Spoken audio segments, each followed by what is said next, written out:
Hi, I'm Mart from Mart's Movies Review, and today I'm going to talk about the movies of the director William Friedkin.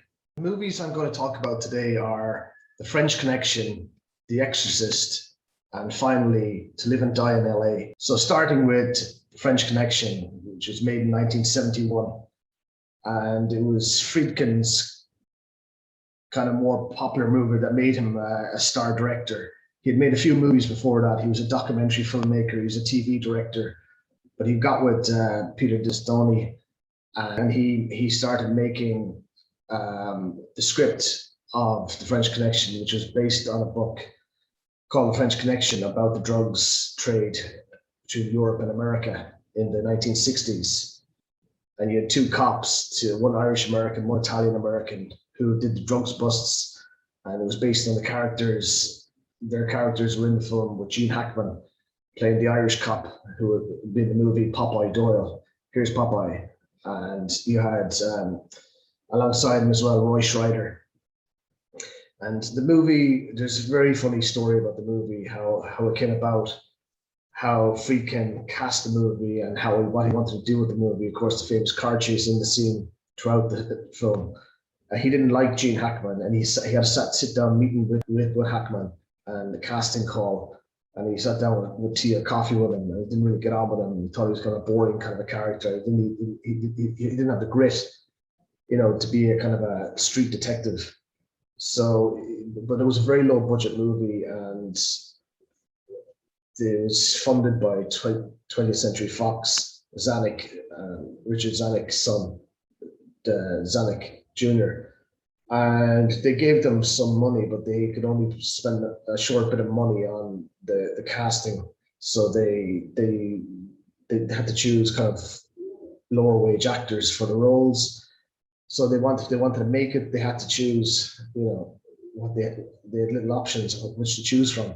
So in the end, they choose Gene Hackman and Roy Schreider. And for the French Connection, they wanted an actor from Europe. William Friedkin wanted a certain actor, and he went to the airport to try and collect the actor at the airport, and he's looking around for the actor he wanted to play the parts of the kind of French Connection. And he was looking for him, he couldn't find him, and he found another Fernando Rey. And Fernando Rey said, "Sure, I don't speak French at all. I'm Spanish." And anyway, they got going on the movie anyway, and they had the two actors in the film who were actually the real life cops. The two actors in The French Connection were Eddie Egan and Sonny Grasso. Eddie Egan and Sonny Grasso were the two men who were portrayed in The French Connection by Gene Hackman and Roy Schreider. There's famous scenes in the film, like the start of the movie is very good, but there's the famous car chase in the scene as well. And William Friedkin was very kind of wise, canny kind of guy. He picked actors from movies he had seen previously as well, European films like Z, which is a very good film. And he picked just certain character actors to work with Hackman and Roy Schreider. Yeah, but he said, Friedkin, that he had to kind of really G up Gene Hackman, because Gene Hackman was kind of a liberal kind of guy. He wasn't really a kind of a tough street character like the Irish American cop he was playing in the film. So he had to put a kind of lot of pressure on him and figure out ways to try and kind of wind him up to get him to kind of let loose with the character. But anyone who's seen the film, it's a great film. It's kind of a detective's procedural thriller, and won about 5 Oscars. Gene Hackman won Best Actor for Oscar for his role as Popeye Doyle, and Roy Schreider would go on to do greater things as well. You see in the future, he was in Jaws, he was in All That Jazz. He was in another film as well that D'Antoni, the producer, directed as well, The Seven Ups. So it was an outstanding film at the time, and it's just a kind of an iconic film now.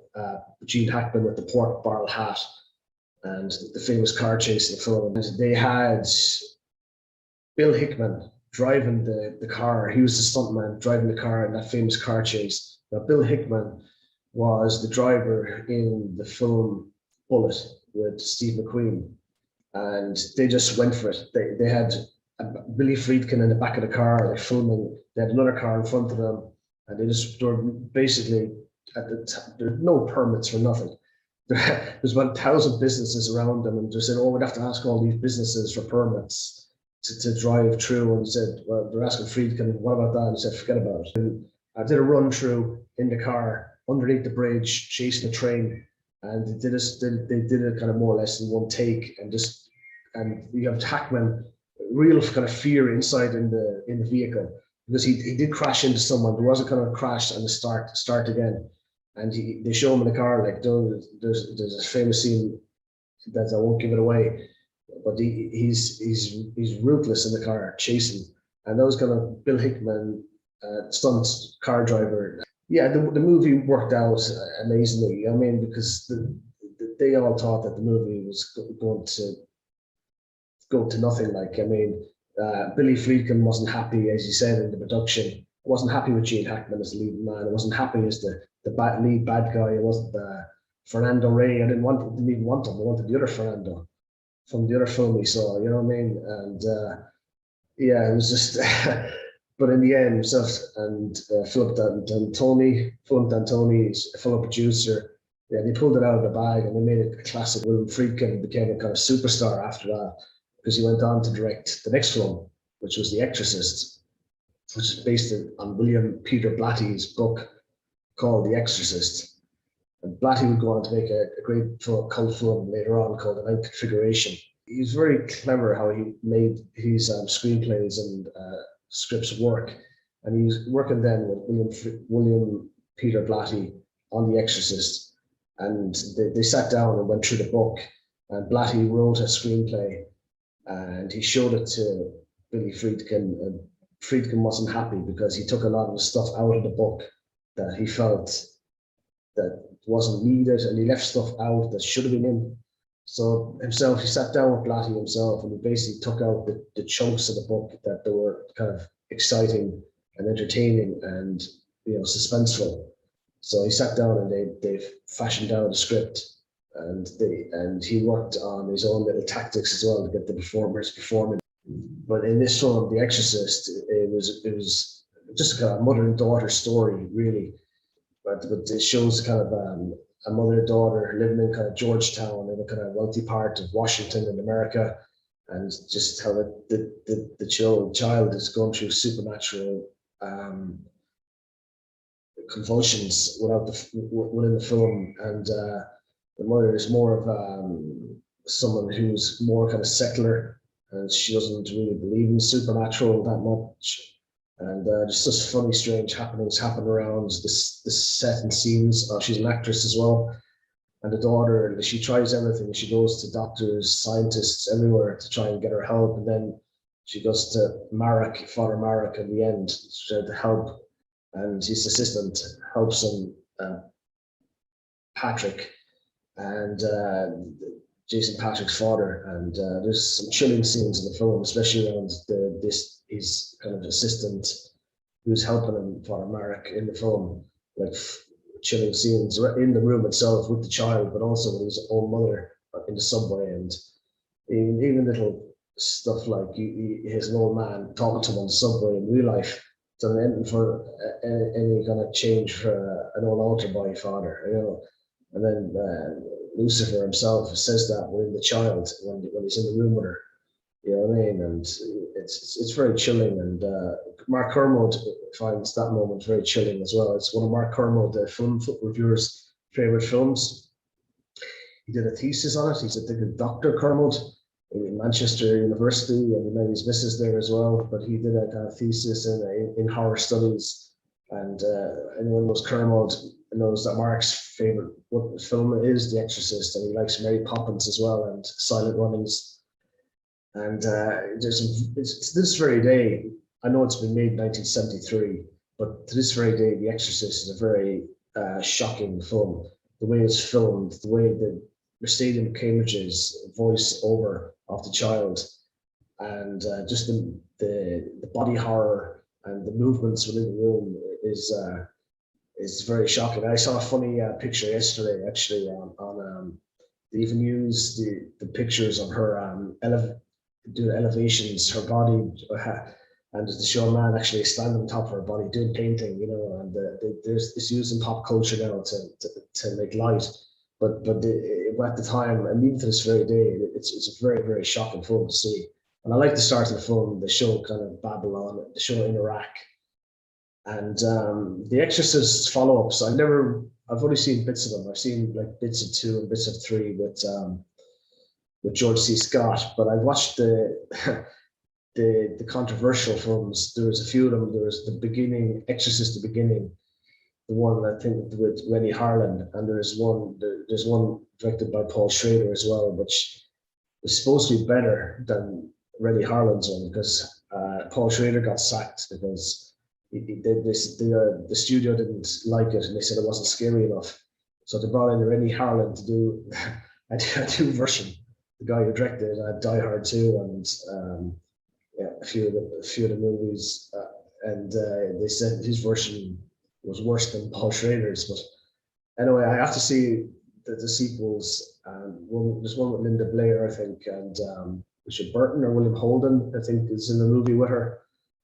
And but those 2 Friedkin movies are absolutely brilliant. Early 1970s. He's the movie then he made later on. I have to see as well. It's a cult classic now called The Sorcerer, but it was kind of washed out with all the Star Wars movies at the time. It didn't really get a look in, and his career kind of faded a bit. Then he made a kind of controversial movie called Cruising, but beyond that, then he kind of had a comeback. Then in the mid 1980s, Billy Friedkin. Now I have to get this right now because it's kind of confusing. The cast of the film To Live and Die in LA. The cast is William Friedkin directing. You have William Peterson, who people know as Grissom in CSI, and you have Willem Dafoe, the kind of bad guy in the film. And it's a story about kind of vanity and burning of vanity in LA in the 1980s, and it's kind of a cops and criminals kind of story about counterfeiting money, and Peterson and his colleague after the criminals and tried to catch them. But it's a very well made film. It's very unpredictable.